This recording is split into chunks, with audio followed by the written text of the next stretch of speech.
আমরা আপনাদেরকে আমার সুপারি বাগানের গাছগুলো দেখাবো, ঠিক আছে? প্রত্যেকটা সুপারি গাছে কি পরিমাণ সুপারি আসে, আর সুপারি গাছ যদি আপনি একবার লাগান তাহলে আর কোনো যত্ন করতে হয় না। আসেন আমাদের সাথে, আমরা সুপারি বাগানটা দেখাচ্ছি।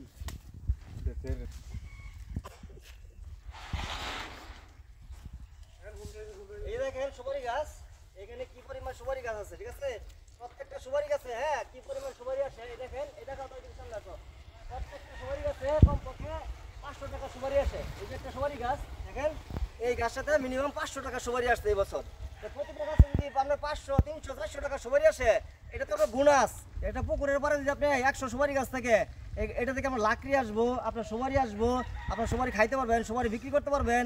আপনার কিন্তু এখানে 1 টাকা খরচ নাই, এখানে কিন্তু আপনি 1 টাকা খরচ নাই, ঠিক আছে? এই দেখেন সামনে আগান দেখাই, এই দেখেন আমার সুপারি গাছগুলো। এখানে কিন্তু 1 টাকা খরচ নাই। সুপারি গাছ যদি আপনি একবার লাগাই দেন, লাগানোর পরে তার পিছনে পানির খরচ নাই, সারের খরচ নাই, কামলা খরচ নাই, কোনো খরচ নাই। আপনি যদি একবার লাগান, যদি মিনিমাম 300 টাকা সুপারি একটা গাছে আসে, তাহলে আপনার কি পরিমাণ টাকা সুপারি দেয়, আপনি কিন্তু এখানে 1 টাকা ইনভেস্ট করতে হয় না। একবার যদি গাছটা লাগাই দেন, লাগাই দিলে এনাফ। এই দেখেন সামনে লাগান, এই দেখেন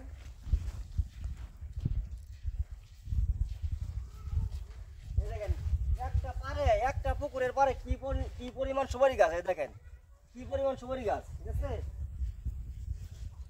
এরকম কিন্তু অনেকের পুকুর পার ফাঁকা, ফিশারি পার ফাঁকা, পুকুর পার ফাঁকা, কেউ কিন্তু অলসতার কারণে গাছ রোপণ করে না, অলসতার কারণে গাছ রোপণ করে না। যদি ঠিকমতো গাছ রোপণ করে, যেমন সুপারি গাছ, আর গাছ আপনার কলা গাছ, নারিকেল গাছ, এগুলো গাছে খরচ কম কিন্তু লাভ বেশি। ইনভেস্ট করতে হয় না, শুধু লাগাই দিলেই আপনার প্রচুর টাকা আসে। এই দেখেন কি পরিমাণ সুপারি গাছ, কি পরিমাণ সুপারি আসছে দেখেন, ঠিক আছে?